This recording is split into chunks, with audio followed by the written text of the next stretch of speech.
All right, well, let's go ahead and begin this morning with a word of prayer.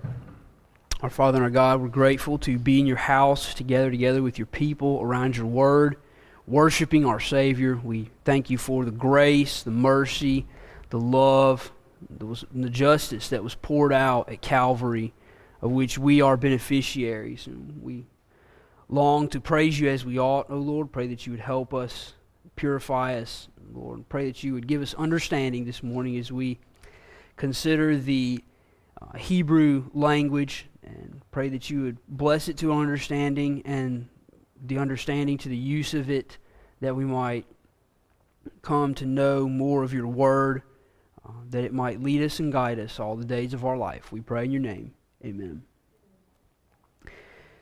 All right, so today we're going to consider the last two of the verbal conjugations on our synopsis chart. If you have your synopsis with you, and I hope you do, we have covered the cow, we've covered the PL, the pual, the Hitpael, and the Hafal, and that leaves only two verbal tenses remaining, the Nifal and the Hitpael. And I waited to do them together for a reason. They both share a similar translational characteristic. Let's see here. In the Hebrew Bible, we have approximately 72,000 verbs, approximately. And we've seen that these, now we get into the exact numbers, 50,699 are in the cow system. So over 2/3 are in the cow system. And then we have the Hitpael coming in at 9496. Whew.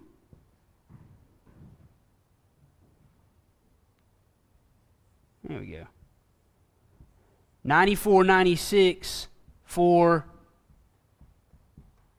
the Hitpaels. Then we have the PL at 6473 for the PL. And then you have pual is only 423, really small. And the Hafal, not much better, 396. Y'all don't have to write this down. I'm just showing you how much we've already seen. And today we're going to cover the Nifal, Sometimes I confuse that one with the Hitpael and try to make some tense up that doesn't exist. Now the Nifal has 4138. Over 4,100 verbs are in the Nifal, and in the Hitpael, we only have 842. And today, we're going to cover the Nifal and the Hitpael. So if you add all these up, you're going to come up with more than 72,000. And there actually are a few other verbal systems outside of these, but they're very rare, very sparse usage, like the Hishtafel, which is used really in the verb to worship. It's really only applies to that one verb. And then there are the polel verbs, but they're so rare that we're not going to cover them. When you're doing your translational exercises, you can use your software, your interlinear. They will help you pull some of these apart. But if you've got the cow, Hitpael, PL, pual, Hafal, Nifal, and Hitpael, you've got a firm handle on the Hebrew verbal system. You're going to be able to cruise through many Bible passages. So we have relatively important one here in the Nifal. It's going to come up regularly. And the Hitpael, not so much. Fortunately, both of these have some very distinguishing characteristics about them. They have not just vowel changes, they have added consonants. Now, the reason I waited to do the Nifal and the Hitpael together is because they're both reflexive tenses. The Nifal is the reflexive of cow.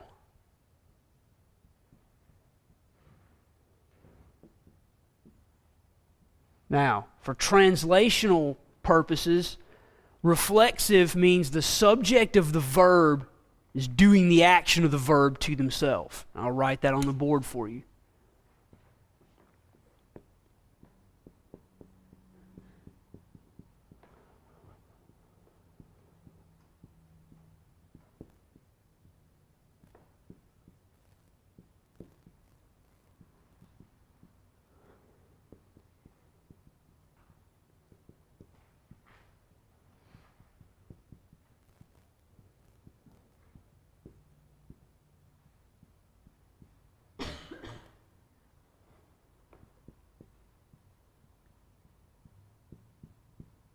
Okay, there you go.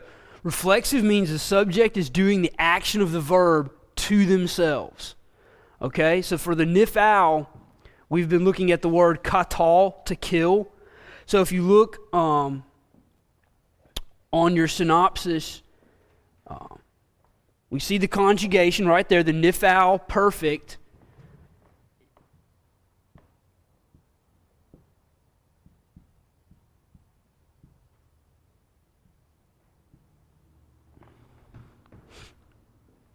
In the third masculine singular, this would be, well, somebody tell me what this would be in English, the translation. Anybody? Yeah, he killed himself. Exactly. It's very morbid, but that's how you translate the Nifal. He killed himself.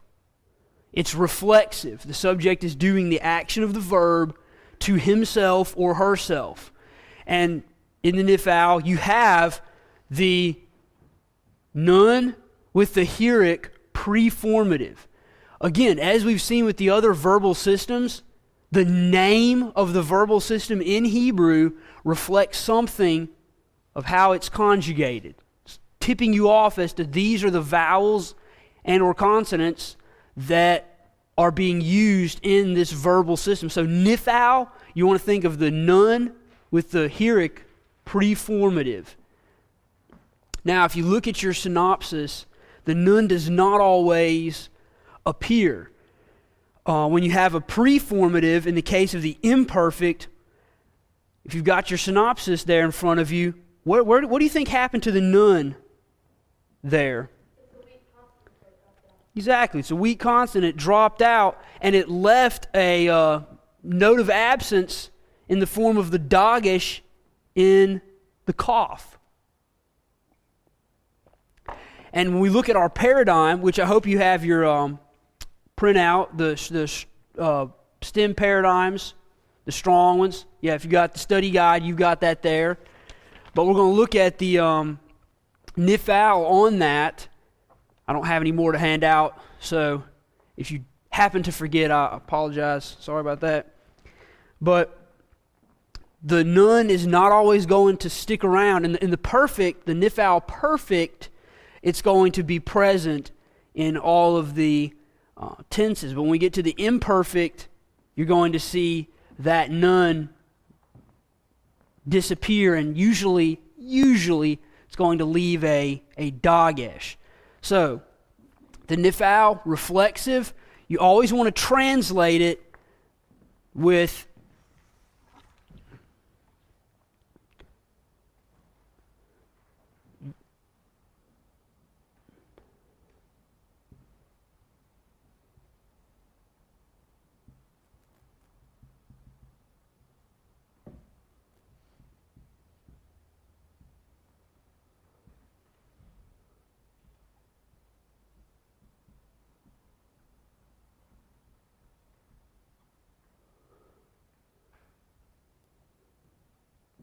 almost ran a room there. You want to supply, once you figure out your person, number, and gender, put that there at the beginning. He, she, they, them, whatever. If it's in the plural or the singular, supply that, translate your verb, and then use self or selves, if it's singular or plural, in your translation of the nifal, because you want to capture that reflexive part. That's why the nifal's there. Is it's telling you the subject is doing the action, the verb, to themselves. So that's important for the nifal. Now we're just going to look briefly at the perfect and the imperfect verb paradigms. Okay. So for the nifal perfect, again, we have no, we'll start over here today. We have no new endings or anything like that to learn. All the same.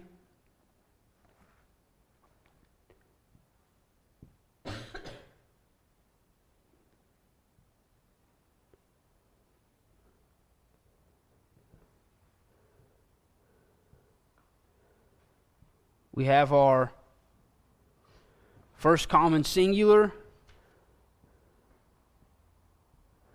second masculine singular,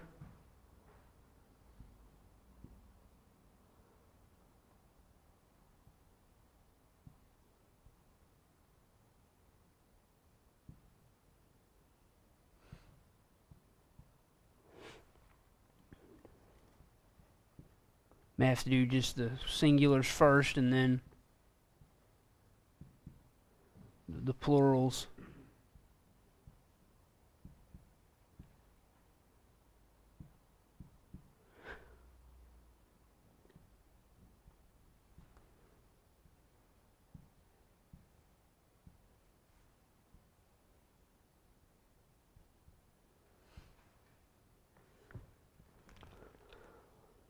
All right, and then third feminine singular.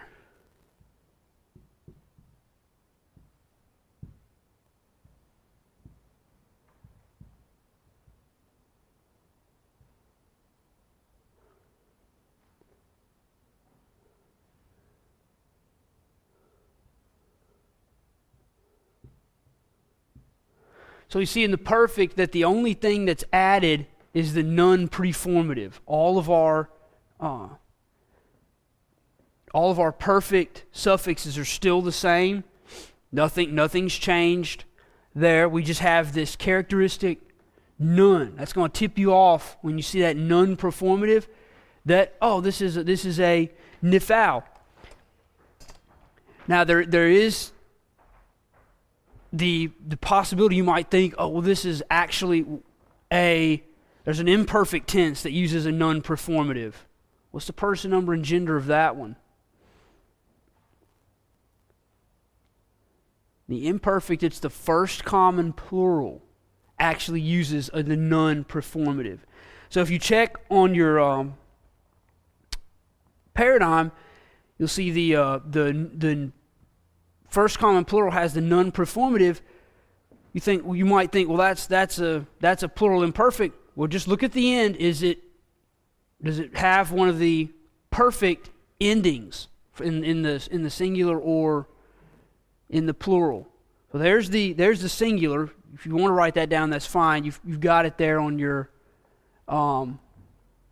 little handout. Sure.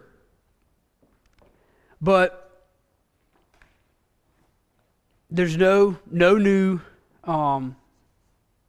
endings there, just the none you want to be aware of. Now, in the imperfect, we have a bit of a challenge with those because we actually have a preformative in the imperfect.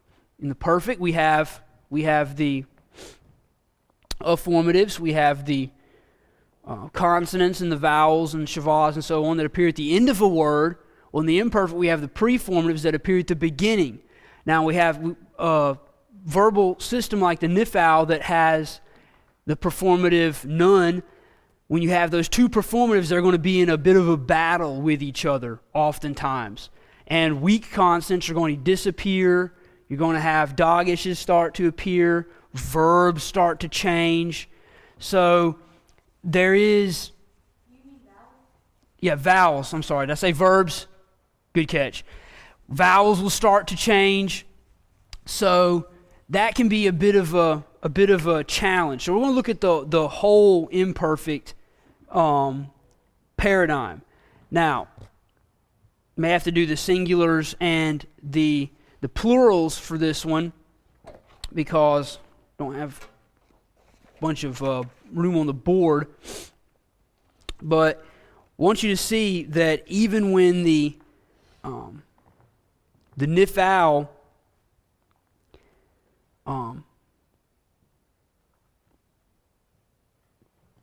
changes, it still doesn't leave us guessing. Yes, our characteristic none is gone, but we still have signs that it's a Nifal. We'll consider some of those. I'm writing this one a different way. These are the imperfect, yes.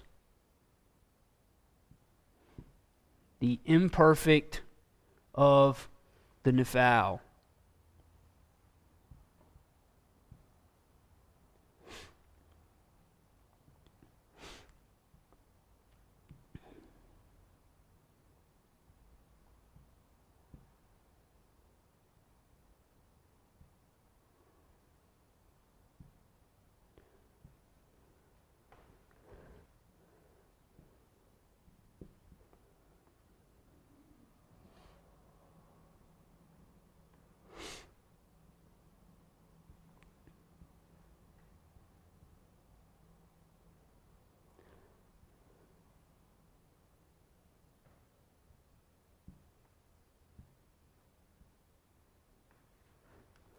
And then finally, we have the first common singular.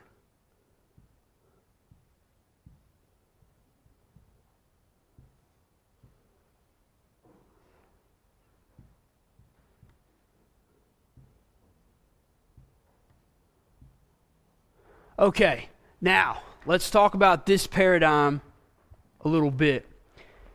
We see that we have no new preformatives in the imperfect. The third masculine singular still carries its yud. The third feminine, the second masculine, the second feminine all have the tav preformative. The second feminine maintaining that heric yud afformative. And then in the first common singular, we have the aleph. Now, this is the Nifal imperfect. Put that over here in case. It is the imperfect. We do not have our characteristic none. But what do we have? We have dagishes in each of the coughs, letting you know that that none has dropped out. And when you see a verb, you look at this and you're going to see that katal to just jump off the page to you. And the more vocabulary we get, the more verbs you're going to be able to recognize the root. So the katal should just jump off the page. Then you begin to pull apart, well, what's not a part of the ground form consonant, the three ground form consonants. And you'll see, okay, well, this has obviously got a preformative. It's likely an imperfect here that we're dealing with. One thing that helps me recognize the nifals and the imperfect is the frequency of the vowels. If you look, only the second feminine singular has any shava in it. The dagish is a help, and when you saw that dagish in the first letter of the ground form consonant, that's tipping you off. Something's dropped out. Something's missing. This isn't a dagish forte that's forced on by something else. There's a preformative here. I can see that. I got my ground form. There's a preformative. So the presence of the dagish forte is going to let you know something's dropped out. And what helped me anyway, might help you too, in learning the nifals is there's vowels everywhere. There's no shavas, with the exception of the second feminine singular. And so that was a real help for me in learning the Nifal singulars and the imperfect. See those vowels? Oh, it's probably a Nifal and not a cow. If you look at your synopsis in the imperfect going all the way down, every single verbal system uses shava somewhere except for the Nifal. It's the only one that keeps vowels everywhere. So the shava, the presence of a shava, whether it's underneath the yud preformative or the first ground form consonant, in the Hitpael you have it underneath that tav. We'll get to that in just a minute. But you see vowels everywhere in the Nifal. Now, I want to go ahead and erase this. Everybody got what they want from this? I'll go ahead and erase this, and we'll move on to the plurals, because I want you to see how, I'll say easy, how regular, how easy it is to distinguish this as a Nifal, even though we've lost our distinguishing performative when that nun goes away. Okay. Let's see. Imperfect. Go over here and get my paradigm, make sure I would trust my memory, but then again, So we have, doing from the third masculine down this time, the plurals.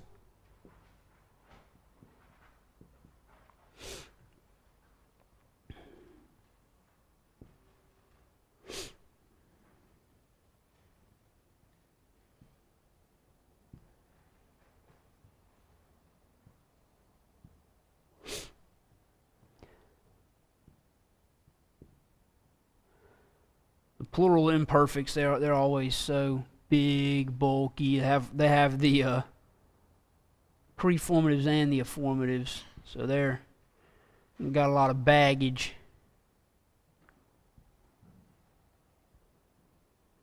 But I told y'all that the preformatives and the affirmatives in the different verbal systems were not going to change from one system to the next, and I'm hoping that you're seeing that that's the case, that I wasn't trying to trick you. They really are regular.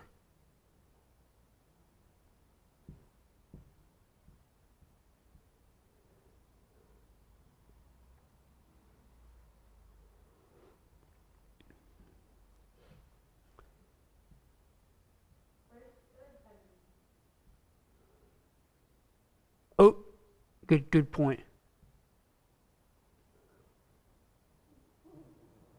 It's actually up there, it's just not up there. The riddle. There you go. There's your third feminine.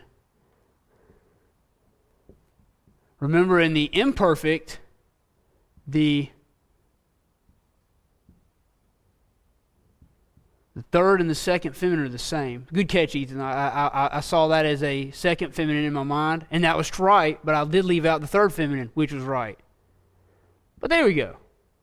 So these guys are the same. And then we have the first common plural.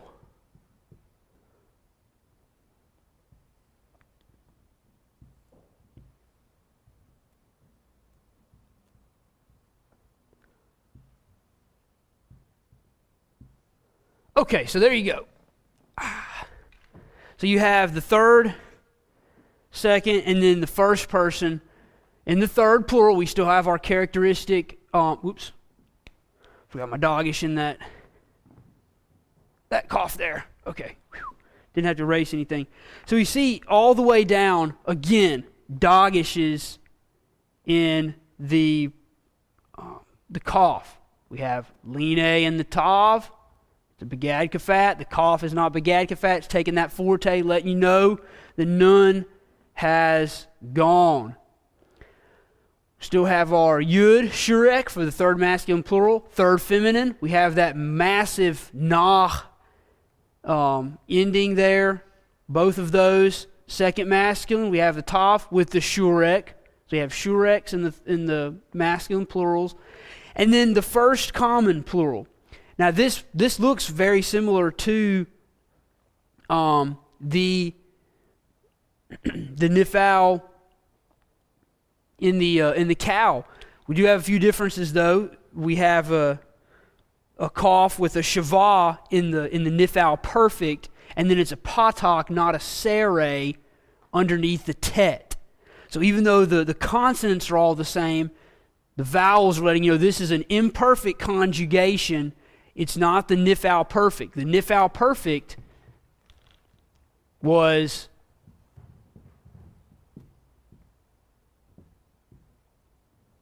that's the third masculine singular nifal perfect.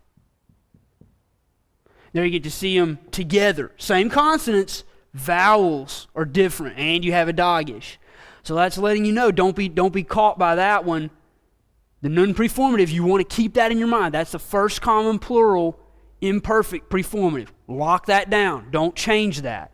In the nifal, though, some characteristics, things you want to look for in the imperfect. You want to look for those dagishes, and then lots of vowels. You do have some shavahs in here just because of the preformatives and affirmatives that come with the imperfect conjugations. But lots of vowels, dagishes in that first ground form consonant. So we're going to move on to the Hitpael. How would you translate those? Well, if this is katal, the verb to kill, in the third masculine plural, it would be they killed themselves. It would be plural. Or, and if you want to put it in the second person, second feminine, second masculine, you kill yourselves. You will kill yourselves. You would supply the will. I'm sorry, we're looking at the imperfect, not the perfect. So you would put the will in there. Good catch, Ethan. Put the will that comes with the imperfect, and then add the reflexive characteristic of the nifal. You will kill yourselves. They will kill themselves. All that morbid stuff. So that's how you, in the first common plural, would be we will kill ourselves. So that's how you would translate the imperfect nifals. So go ahead and erase these if y'all are ready. We'll move on to the Hitpael. Now the Hitpael, as the nifal, is the reflexive of the cow. The Hitpael is the reflexive of the PL. So the PL, when we went over the PL, we saw that there was several different ways to translate the PL. I would say the most common and the way you want to go about it in your own translation is translated as a intensive form of the cow. Instead of he broke, maybe do he shattered. That's pretty standard procedure, I believe. Before the Hitpael, the Hitpael is the reflexive of PL. So, we've already learned the reflexive character. It's when the subject does the action of the verb to themselves. In the Hitpael, you bring a whole lot of baggage into this. The Hitpael, first you've got the intensive intensified form of the verb in the PL, and then that's reflected back onto the subject in the Hitpael. Now the Hitpael, we saw there was 842 uses in the Old Testament, so this is not a common one. Fortunately though, the Hitpael has probably the most distinguishing preformative of all of them. If you look at your synopsis, you'll notice that the Hitpael is longer as far as number of consonants, is longer than all of the others. It's because you have that massive preformative hit.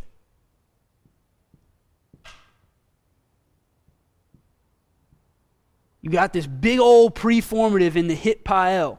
Now the hey is a weak consonant, and that's going to disappear sometimes. If you look at your synopsis, you've got in the participial form of the Hitpael, you've got a mem that's characteristic of almost all of the participles, with the exception of the Nifal and the cow. You've got the mem that takes over for the hay, and then if you look in the imperfect of the Hitpael, you've got a yud that takes over for the hay. But you have this really big preformative for the Hitpaels. So, let's look at the Hitpaels, some of those conjugated forms really quickly. Oh, here we go. So, the Nifal is the reflexive of the cow. The Hitpael is the reflexive of the PL.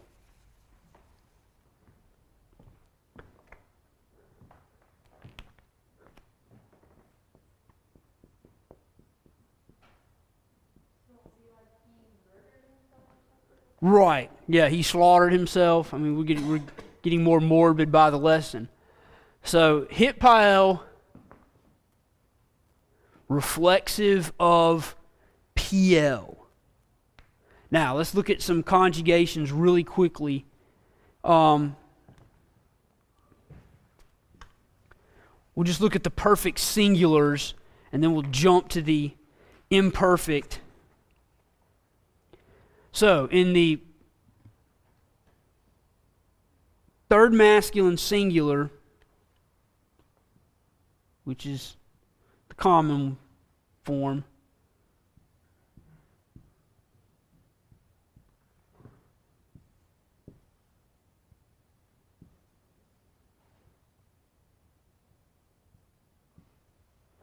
we'll see a few things changing here. Because this particular verbal system, the Hitpael, has that massive preformative, there are some changes that take place to the vowels within the lexical form, the ground form. You do have some serres begin to show up. Okay, let's see. Second masculine singular. But yeah, the Hitpael is pretty rare and fortunately very easy to identify when you see it. All right, that hit, just if you're sounding the words out as you go through your translation exercises, when you sound that hit out, oh, here's a Hitpael.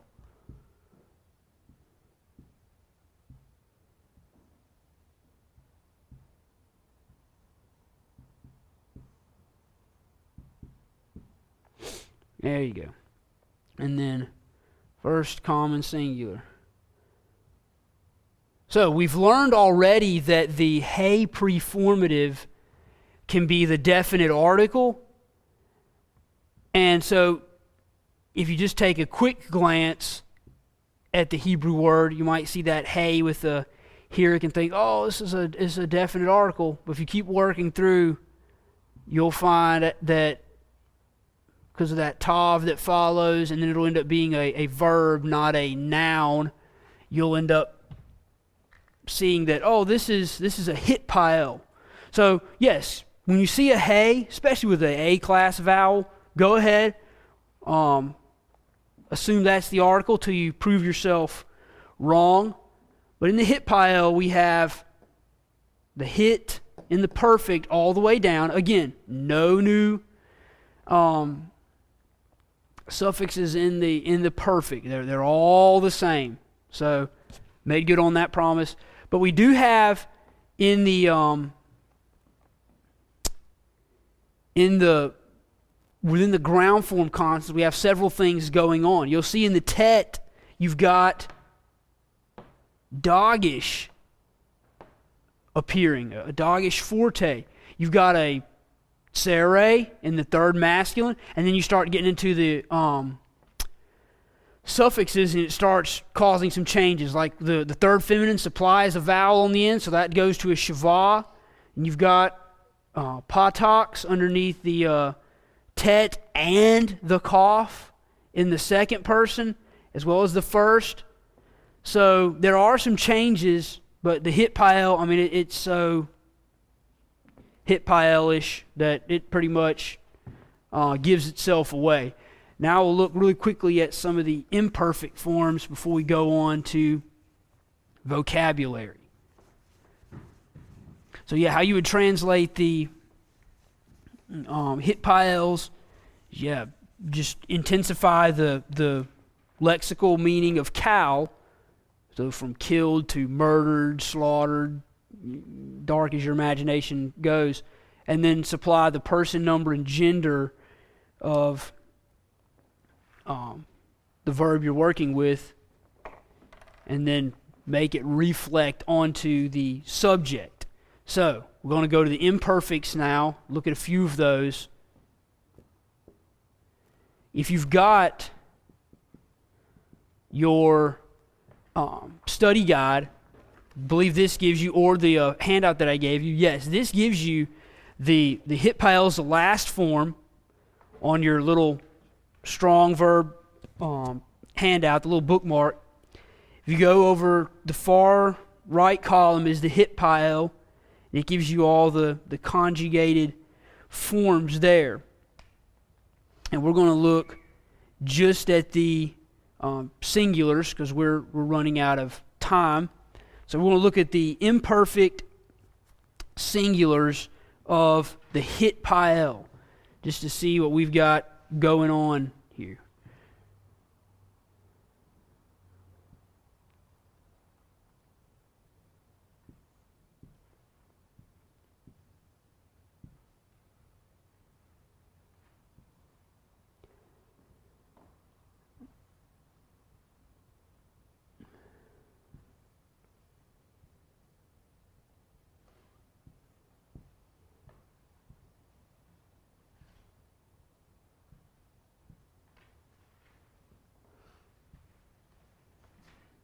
You gotta love how the second masculine and the third feminine are the same. That makes our job easier as far as memory work goes. And then the second feminine, and these carry over in the plural. I'm just showing you because the Hitpael supplies the preformative. There's no change to the imperfect suffixes at the end. So let's see here. They still remain the same. And then, oops, forgot my cough. Like that seemed a little bit short.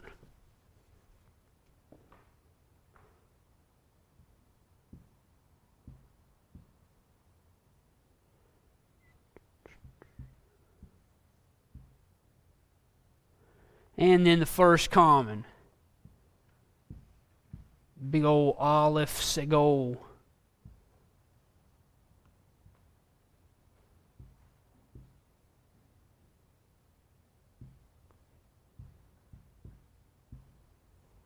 So there you go. There's katal in the Hitpael imperfect singulars. You see, the hay dropped off in every single one of them. The tav stayed on in every single one of them. So you're working through your translation here. And you say, oh, katal, look, that's a verb I know, katal. And you start pulling stuff apart, you go, okay, yud, that's third masculine singular, imperfect and plural. That's what we got here. But what do I make of this tav? It can't be a third masculine singular and a second masculine singular, that which normally has a tav performative. Maybe it's a Hitpael. So it still carries the heric with the exception of the first. The Aleph doesn't like a heric most of the time. It does in the word ish, isha, but very, very seldom does the Aleph take a heric. It prefers a class or the segol. So you've got your tav, you still carry the hirik, so it's still yit katel. Still sounds like a hit pael. Hit katel is what you had before in the perfect. So there is a bit of shifting, but not much. It still carries with it the second half of the Hitpael performative, still conjugates the vowels the same. The second feminine supplies an additional hirik yud, but you've got the tsere underneath the tet there, and you've got a dagesh in the tet there. Now the dagesh is there also in the PL and the pual, but they don't have the performative that the Hitpael does. So the Hitpael, pretty straightforward. I like the Hitpael. It's always fun to say and fun to find one of those. So in the imperfect third masculine singular, it would be he will slaughter himself. Just really, really dark stuff. But that's how you would render, and then you can go down. Second feminine singular would be you will slaughter yourself. First common, I will slaughter myself. So that's how you would render the Hitpaels.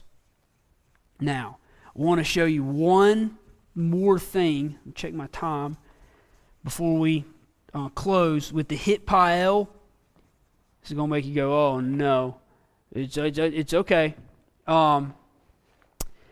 What do we do? Because we've been looking all along at the Hitpael and the Nifal that come with their performatives, and when the Nifal drops off, you have the dagesh appear in the first ground form consonant. Okay, what do you do if that first ground form consonant is a guttural? Oh, gutturals that reject all dageshes. They're not welcome. What do you do? And that's, I'll give you the rule that Dr. Greenberg gives. So this applies for the Nifal, and it's when the first ground form consonant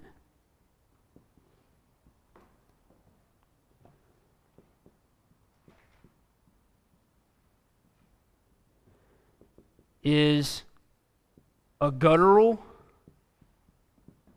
or resh. Resh is sometimes seen as a guttural, sometimes.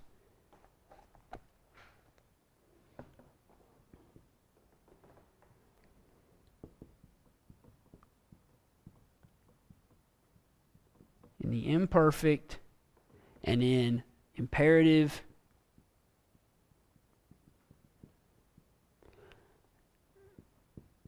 and infinitive construct. Oops.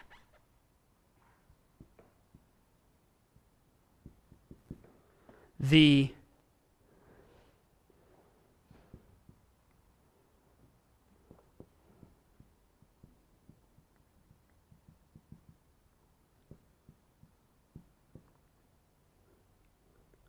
performative vowel is always lengthened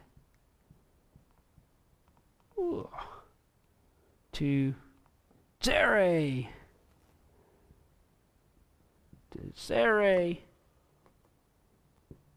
In order to compensate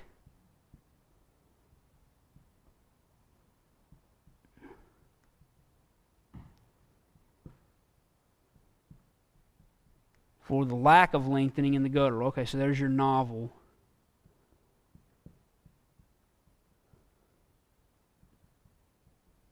And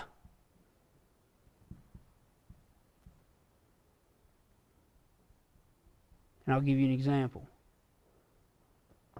We have the vowel atzar. Here's your vocabulary.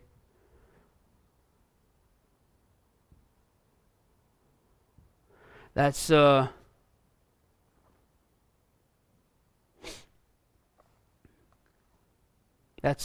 imprison.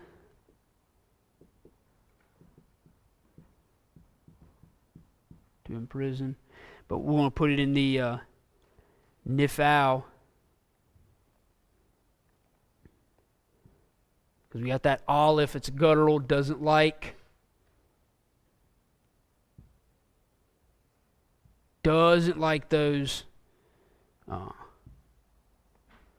dogishes. Can't take it out. There is nowhere to put it in an aleph. There is no middle of the letter to put it. That's in the Nifal, third, masculine, singular, imperfect. He will imprison himself. It's happened before. Otis Campbell. So there you go. Nice long rule for you there. But that's just one of those little technical things. You think about, oh, well, guttural can't take a dogish, and the Nifals, they always leave a dogish, so, what do we do about that? Well, there you go. Lengthens to a tsere. And we'll have to stop here, unfortunately. But there you go. The Nifal, the Hitpael, very important tenses. They're reflexive, so you want to capture the subject doing the verb to themselves. Supply your will in the imperfect. Intensify in the Hitpael.